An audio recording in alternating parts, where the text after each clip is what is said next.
To the core, this is about access. It's about opening doors in aviation, STEM, leadership, and legacy for students who may have never had the opportunity before. I love seeing some kids just really light up, and it really makes those connections like, wow, maybe I can do this too. I see people out here doing the thing that I kind of want to do. But that's because it gives you the experience of overcoming what you were naturally designed to do, which is walk on the earth. And so it's an unnatural thing for us to accomplish. And once you learn that that is possible, you have no more limits in your life. Well, I'm glad you were brave enough to go and try something new. Your life's gonna be full of new things that you're gonna have to try that you may be unfamiliar with. You get familiar and that gets rid of the fear.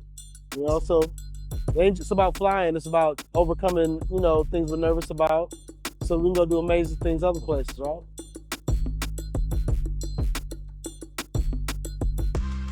What if one day could change the direction of a young person's life? What if exposure turned into opportunity? This is what Legacy Flight Academy's Eyes Above the Horizon program is. It's a full-day aviation experience designed for youth. Not just to learn about aviation, but to actually experience it. Because the reality is, most kids grow up seeing airplanes in the sky, but never imagine themselves inside an airplane. They don't see it as something that's possible for them. This program changes that. It takes aviation from something that they watch and turns it into something they actually can do.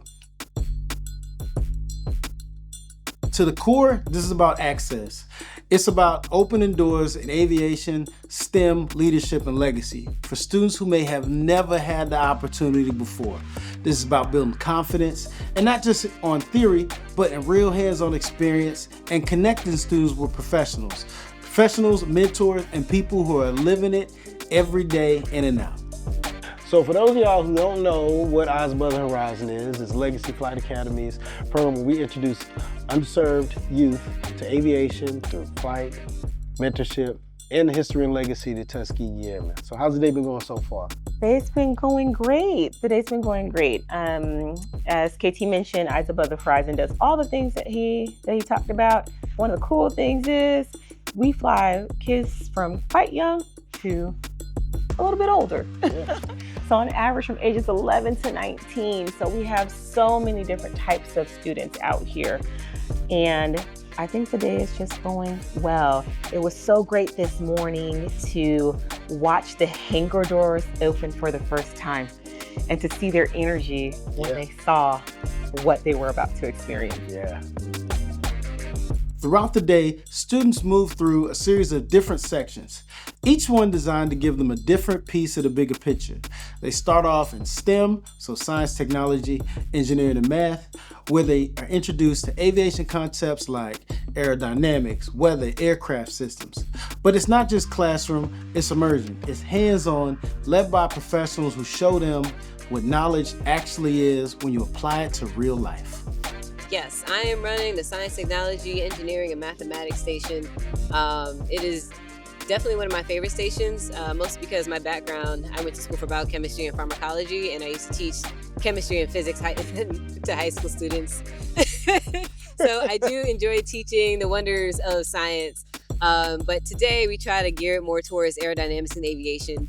And what I'm teaching them right now is what basically makes a plane fly. So including lift, types of propulsion, the different forces acting on an airplane, and what different surfaces control how the airplane moves. So throughout the whole thing, I'm just kind of quizzing them on the flight surfaces and what that actually gets you. So hopefully by the time they actually get into the aircraft, or if they've flown already and they come back, they can actually put what they learned into use and then see what they actually did and say, why did that happen?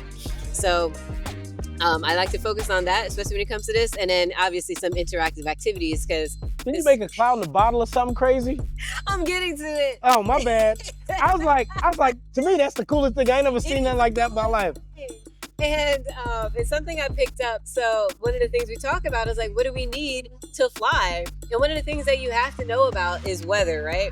And so the most interactive thing that we can do is how do we make weather basically in a very contained environment. So what I end up doing is I take an empty water bottle, I have water vapor, put a little water droplets on it, and I basically synthesize a cloud in a bottle. You create a high pressure system.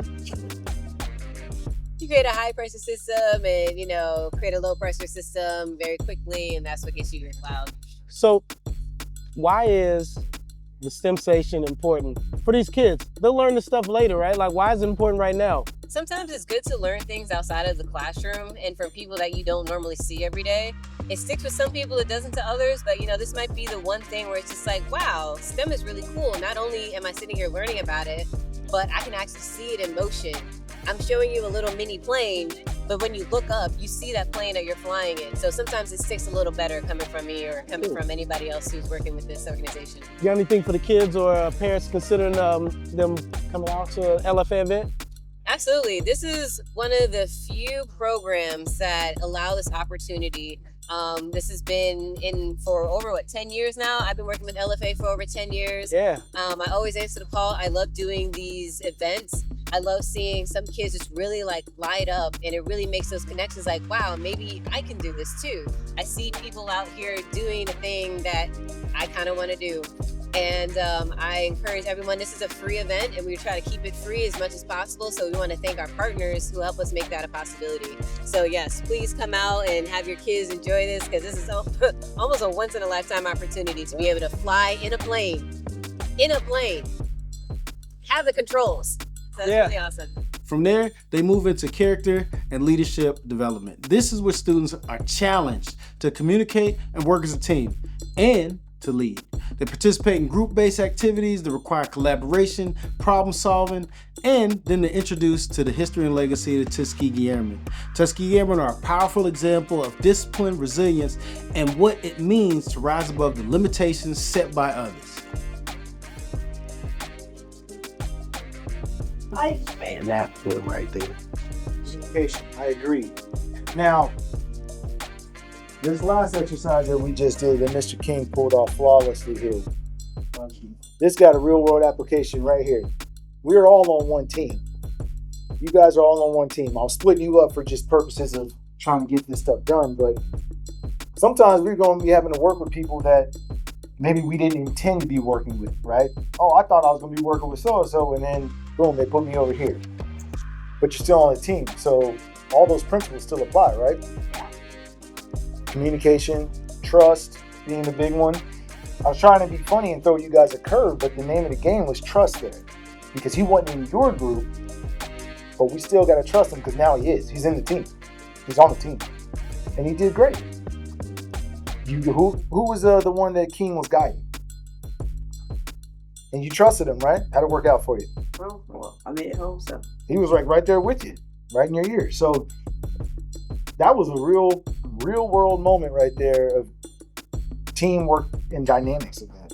And that ties 100% into the history and legacy of the Tuskegee Airmen. When you think about the bombers that were flying in World War II, they ended up having Tuskegee Airmen, Red Tails, escorting them and protecting them on their bomb runs. And they, in no way, shape, or form, anticipated that they were going to have the Red Tails escorting them. And so they had no choice but to trust them.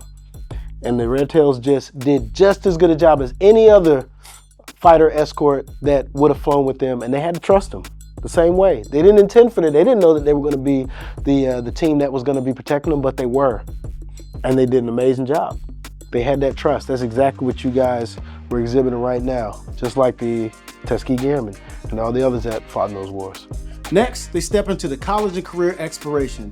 This is where they learn about the different options for career and for college, because exposure without direction only goes so far. So students get a clear look at the different directions and the different pathways within aviation. And this isn't just for pilots, it's for careers in mechanics, operation, air traffic controls, and other different roles within the industry. And this is where they really get to understand what it actually takes and what the next steps could look like for them. I'm John with Bar Aviation. This is the maintenance hangar. Well, all we do is fix airplanes. Students came over here today to learn how we fix airplanes, what we do, how we make airplanes safe, some of the habits and integrity that we have to keep airplanes safe over here. That's all good. Any interesting questions that they had so far today? Oh, plenty of interesting questions. We got to go upstairs and take a trip to see the broken parts and let them actually get a feel, learn about airplanes and even the fabric airplanes, because I have some fabric up there from them. Okay, so There's plenty of interesting questions, how the airplanes work, how they fly, what's the differences between this one, and even how old the airplanes were. yeah, because a lot of planes we fly, especially in general aviation, are from the 70s, 80s maybe? This is a 1959. Ooh, 1959. That's Yep. older than all and of us. And it flies like a dream. Why do you think it's important for these young people to come out here and hang out in the hangar with you guys? It's important for them to learn and see what we do, because we're having, just like the pilot shortage, we have a mechanic shortage as well. Okay. It's important to see what's going on, see what's under the hood, and hopefully get more kids interested in fixing airplanes in the future, because we need it. We need it just as much as we need pilots, we need mechanics. Today they got a little bit of an experience with that. I'm an AMPIA, I'm the top level of aircraft mechanic. He's a relatively new mechanic working with me and learning how to do this. And Isaac here at the end, he's going to St. Philip's learning how to be an aircraft mechanic. And he's getting the amazing experience of getting to work with us and work on real airplanes that actually fly while he's going to school and getting paid to do it. What? That's cool. So they get to experience the three levels here. He's still on his journey to get where we are. And I'm living proof of where this journey takes you. Man, I've been here 6 years. I've grown so much. It's amazing. That's it really cool. is. And now we get to the moment that changes everything. It's the flight experience. This is where it all becomes real. Students step onto the runway into a real airplane. They're guided by certified flight instructors in planes like Cessna 172s and Piper Warriors. Why is this portion, going out to fly, so important? Well, that's because it gives you the experience of overcoming what you were naturally designed to do, which is walk on the earth. And so it's an unnatural thing for us to accomplish. And once you learn that that is possible, you have no more limits in your life. And they don't just sit there and watch, they participate. They get hands on the controls. And for many of them, it's the first time they've ever been in a plane or even be able to see the world in this perspective. And at that moment, something shifts, because now it's no longer a dream, it's something they've actually done. And even for those that don't decide they want to be pilots, they've now done something that they've never done, and they're able to see themselves being able to do anything. So, tell me, how was it? Yeah, it was fun. It was cool. What'd you get to see while you were up there? Did you see the whole city? I saw baseball fields. You saw the baseball fields, the one you played at before? No, I don't think so. Oh, okay. All right. How'd you feel before you went? Nervous, How nervous were you? Was nervous, huh? but Was it as bad as you thought it was gonna be? no. No, it wasn't bad. Well, I'm glad you were brave enough to go and try something new. Your life's gonna be full of new things that you're gonna have to try that you may be unfamiliar with. You get familiar and that gets rid of the fear.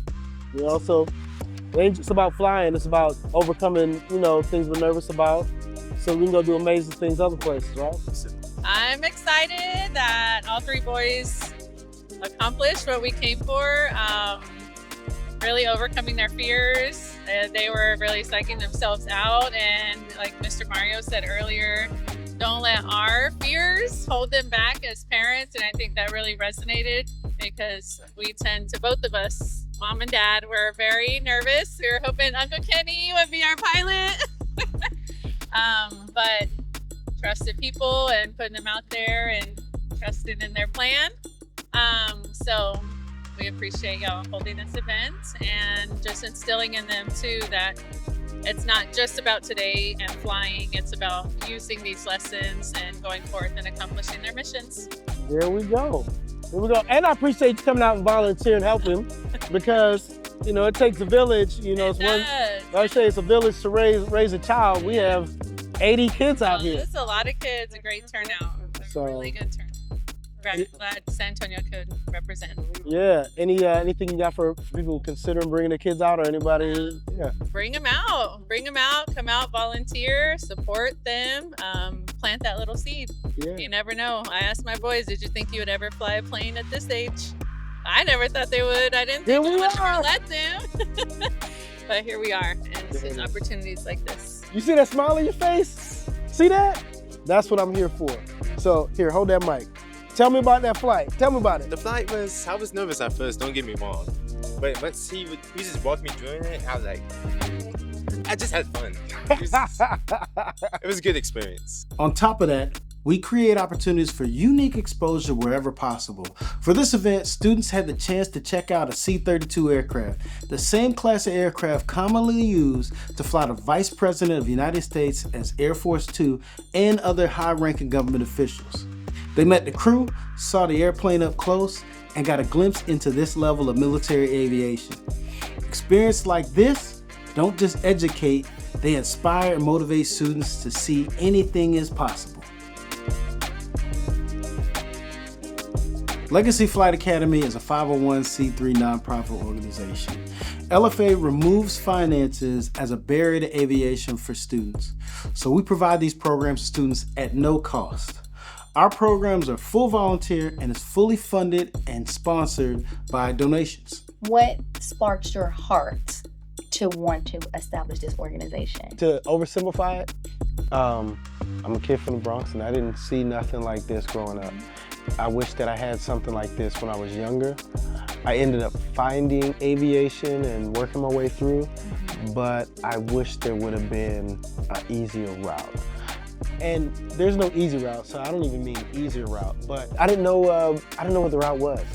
And I wanted to make it easier for people who were dedicated, had the exposure, expectations, and education to be able to go on a path to make it. Because I've seen too many people who had the aptitude, had the education, were smart, but didn't know how to get there. And so they go into something else. Because those people who are gonna succeed, they're gonna succeed in something. But I wanted to share this, like this to me is one of the most amazing careers I could be in is flying. So I just wish people can get it younger because I'm like, I missed it for how many years of my life to be able to do this. So that was my reason. This was my second time. It was pretty easy, easier than school. I even landed and I did a butter. I did a butter landing. It was honestly just very surreal and like just being in the air, it's like floating. So if you believe in creating opportunities like this, if you believe in investing in the next generation, then this is something you want to be part of. This is where it all starts. Legacy Flight Academy. Know the legacy, live the legacy, and grow the legacy.